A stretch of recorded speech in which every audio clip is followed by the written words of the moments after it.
კოლეგებო, მოგესალმებით, კვორუმი არის, შეგვიძლია დავიწყოთ ბიუროს დღევანდელი სხდომა, მანამ სხდომას დავიწყებ.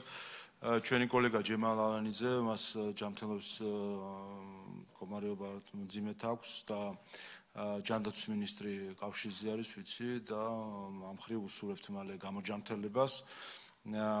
ყველანაირად ყურადღებას ვაქცევთ და უსურვებთ მალე გამოჯანმრთელებას.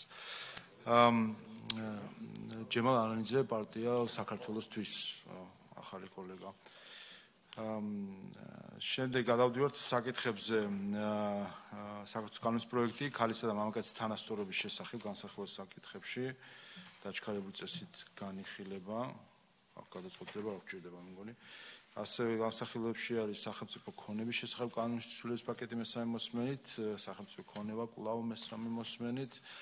შემდეგ საავტორო და მომიჯნავე უფლებების შესახებ კანონის ცვლილება მესამე მოსმენით, დიზაინის შესახებ კანონის ცვლილების პაკეტი მესამე მოსმენით, კორუფციის წინააღმდეგ ბრძოლის შესახებ კანონის ცვლილება მესამე მოსმენით, საგადასახადო კოდექსში ცვლილების პროექტი მეორე მოსმენით, 2026 წლის სახელმწიფო ბიუჯეტის შესახებ და ძირითადი მონაცემები და მიმართულებები 26-29 წლების და ბიუჯეტიდან გამომდინარე პროექტი, თავდაცვის კოდექსში ცვლილება პირველი მოსმენით,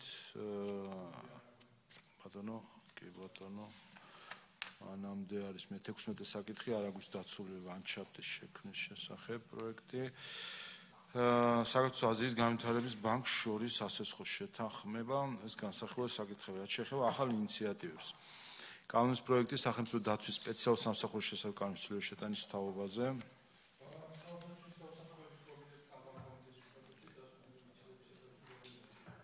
ბატონო, შემდეგი ორგანულ კანონში ადგილობრივ თვითმმართველობის კოდექსში ცვლილება.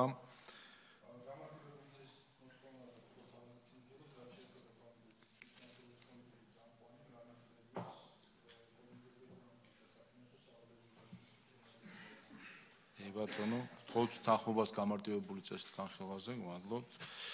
შემდეგი გახლავთ უმაღლესი განათლების შესახებ კანონში ცვლილება.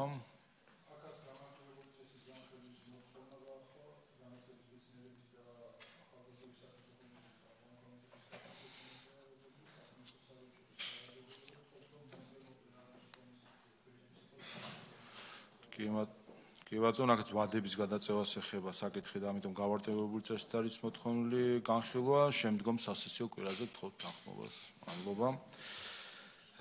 შემდეგ ეროვნული საარქივო ფონდისა და ეროვნული არქივის შესახებ კანონში ცვლილება. განათლების, მეცნიერების და ახალგაზრდულ საქმეთა კომიტეტის სავალდებულო დასკვნისთვის აქ დაჩქარებული წესით განხილვა და ასევე თხოვნა მომდევნო პლენარული სხდომის კვირისთვის აქაც დაჩქარებული. კი ბატონო, გისმენთ ბატონ სუზა. ეხლა ამ საკითხთან დაკავშირებით შეიძლება ეხლა პლენარულზე განსახილველი საკითხია, მაგრამ ესე იგი კონტროლის განმახორციელებელი ხელნაწერთა ცენტრის არის განათლების სამინისტრო, განათლების და მეცნიერების სამინისტრო და უნდა იყოს კულტურის სამინისტრო და კულტურის სამინისტროს საწინააღმდეგო რა უნდა მქონდეს, მაგრამ ეხლა ხელნაწერთა ცენტრი თავისი არსით არის, რა ვიცი, ყველაზე დიდი ერთ-ერთი წამყვანი სამეცნიერო დაწესებულება და აი რატო ხდება ეს ცვლილება დასაბუთება მე ვერ ამოვიკითხე უბრალოდ და იქნებ გამგვიმართოს წარმოუდგენმა. კომიტეტზე იქნება განხილული ინიციატორები ამ შემთხვევაში გახლავთ სამინისტრო. განათლების სამინისტრო ინიციატორი ხო და თავრობის შეიძლება დღეს არა, მაგრამ ხვალისთვის იქნებ ცოტა მეტი განმარტება იყოს, იმიტომ რომ შეუძლებ თავრობის წარმომადგენლებს. მართლა უცნაური ინიციატივაა ჩემი აზრით. თავრობის საპარლამენტო მდივანი მოკლედ. მოგესალმებით, თავისთავად ეს ინიციატივა არის გამომდინარე იმ გადაწყვეტილებიდან, რომელიც მთავრობას უკვე მიღებული აქვს, მეცნიერების და ტექნოლოგიების კანონიდან გამომდინარე, მთავრობა განსაზღვრავს კვლევით დაწესებულებებს და მათ მაკონტროლებლებს. უკვე მიღებულია მთავრობის შესაბამისი დადგენილება, რომლითაც 1 იანვრიდან გადაეცემა აღნიშნული ცენტრი კულტურის სამინისტროს და ვინაიდან კანონში ტექნიკურად არის ასახული, რომ ის არის განათლების სამინისტროს კონტროლს დაქვემდებარებული, ამ თვალსაზრისით იყო ეს საკანონმდებლო ინიციატივა წარმოდგენილი. გადაწყვეტილების მოტივი იყო ის, რომ ამ შემთხვევაში კულტურის პოლიტიკის განხორციელების ფარგლებში მოაზრებულიყო კულტურის სამინისტროს ერთიანი სისტემის ქვეშ აღნიშნული ინსტიტუტი. გასაგებია განმარტება ეს არის კომიტეტში და შემდეგ პლენარულ სხდომაზე გვექნება შესაძლებლობა განხილვის. ხო, პლენარულზე თუ იქნება თორე ხა გავიგე მაგრამ არსი რატო ხდება ვერ გავიგე, იმიტომ რომ მართლა პირველ რიგში ეს არის სამეცნიერო დაწესებულება და კი ბატონო, იქნებ კომიტეტზე შემდეგ მთავრობის გადაწყვეტილებას რა უძღოდა წინ ისიც კომიტეტზე შემდეგ მოახსენეთ უკვე კანონპროექტის განხილვის დროს. დაჩქარებულზეთ თხოვთ რომ შემდეგ სასესიო კვირას, ხო? მადლობთ. შემდეგი მეზღვაურთა განათლებისა და სერტიფიცირების შესახებ კანონში ცვლილება. მაგას დაჩქარებული წესით განხილვა მოთხოვნილი წამყვანი კომიტეტის სტატუსით ეკონომიკური პოლიტიკის კომიტეტი, განათლების, მეცნიერების და ახალგაზრდულ საქმეთა კომიტეტის სავალდებულო დასკვნით. თხოვთ მხარდაჭერას დაჩქარებულ პროექტზე, მადლობთ. შემდეგი ადრეული და სკოლამდელი აღზრდისა და განათლების შესახებ კანონში ცვლილება. აქ წამყვანი განათლების, მეცნიერების და ახალგაზრდულ საქმეთა კომიტეტის საფინანსო საბიუჯეტო სავალდებულო დასკვნისთვის. ჩვეულებრივად ეხება. ბატონო, შემდეგი საგადასახადო კოდექსში ცვლილება. აქ დაჩქარებული წესით განხილვა მოთხოვნილი საფინანსო საბიუჯეტო წამყვანი კომიტეტი ეკონომიკური პოლიტიკის, სოფლის მეურნეობის და სპორტის სავალდებულო დასკვნისთვის. თემატურად მე ვალდებული ვარ შემოგთავაზოთ, იმიტომ რომ ოლიმპიური მოძრაობის შესახებ არის საბაჟო კოდექსში შინაარსიც ასეთია და განაჩენი გადაწყვეტილება თქვენზეა დამოკიდებული. ერთ კომიტეტს განსაზღვრავთ თუ კი ბატონო, მაშინ მე არაფერს საწინააღმდეგო არ მაქვს, რა თქმა უნდა, განიხილონ, მაგრამ მაშინ ადრე უნდა დაიწყონ, რომ მოესროს. მაშინ საფინანსოზე ხوار დავტოვოთ, ხოლო და სხვა კომიტეტებს ვთხოვოთ, ვისაც ინტერესი აქვს, რომ კომიტეტის ხდომაში მიიღოს მონაწილეობა დაესროს, ასე ვთქვათ და თუ ხვალ უნდა განვიხილოთ, ლოგიკურად ასე. ბატონო, ახლა დაჩქარებულია. სხვა კომიტეტებს ეკონომიკა, სოფლის მეურნეობის, სპორტის თუ არ გაქვთ საწინააღმდეგო, მაშინ მხოლოდ საფინანსო საბიუჯეტოს დავტოვოთ. კარგით, ესე გადაეცემა. დაჩქარებულზე გთხოვთ თანხმობას, მადლობა. საქართველოს მთავრობის სტრუქტურის უფლებამოსილების საქმიანობის წესის შესახებ კანონში ცვლილება. აქაც დაჩქარებული წესით განხილვის მოთხოვნა წამყვანი იურიდიულ საქმეთა კომიტეტის საფინანსო საბიუჯეტო ხარჯებიდან გამომდინარე სავალდებულო კომიტეტის სტატუსით. მადლობთ, გთხოვთ ახალ დაჩქარებულზე მხარდაჭერას. მადლობთ. შემდეგი პროდუქტის უსაფრთხოებისა და თავისუფალი მიმოქცევის კოდექსში ცვლილების შეტანის შესახებ. ჩვეულებრივი წესით იხილება ეკონომიკური პოლიტიკის კომიტეტი, წამყვანი ევროპასთან ინტეგრაციის კომიტეტი, გარემოს დაცვის, რეგიონული პოლიტიკის და თვითმმართველობის და საფინანსო საბიუჯეტო სავალდებულო დასკვნისთვის. ბატონო, სახელმწიფოს შესყიდვების შესახებ კანონში ცვლილება.